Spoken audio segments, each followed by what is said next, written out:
Hey everyone! Today I'm diving into a fascinating topic from your Class 11 NCERT syllabus, Rutherford's Atomic Model. Let's decode this groundbreaking concept in just a few minutes. Alright, so let's start by setting the stage. Back in 1911, a physicist named Ernest Rutherford performed an experiment that changed our understanding of the atom. He used a thin gold foil and a screen coated with zinc sulfide, ZnS, to detect alpha particles. Now, alpha particles are positively charged and super tiny, so they seemed perfect for this job. He expected these particles to pass straight through the gold foil, maybe with a little deflection. But guess what? Some particles got deflected at large angles and a few even bounced back. This was a huge surprise. Rutherford didn't expect this at all. Initially, he aimed to prove J.J. Thomson's model of the atom, but accidentally discovered a new model.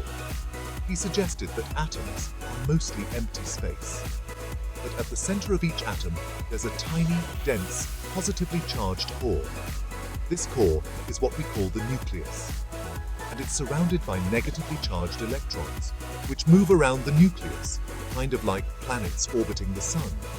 So, why did some of those alpha particles bounce back? Well, when these positively charged particles hit the dense positively charged nucleus, they got repelled.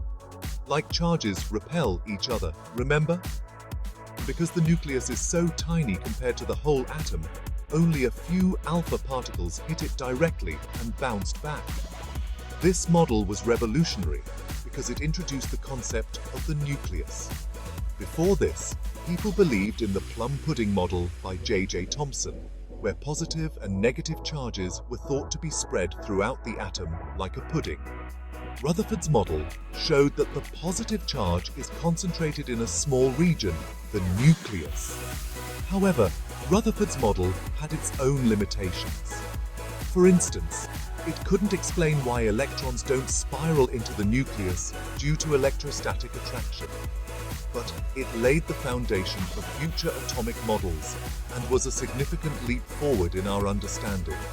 So, to recap, Rutherford's atomic model gave us the nucleus, showed us that atoms are mostly empty space, and paved the way for modern atomic theory. Pretty cool, right? And that's a wrap on Rutherford's atomic model. I hope this explanation made things a bit clearer for you. If you have any questions, drop them in the comments, and I'll try to answer them. Don't forget to hit that like button and subscribe for more interesting chemistry videos on Chem Quest. Thanks for watching. Catch you in the next one.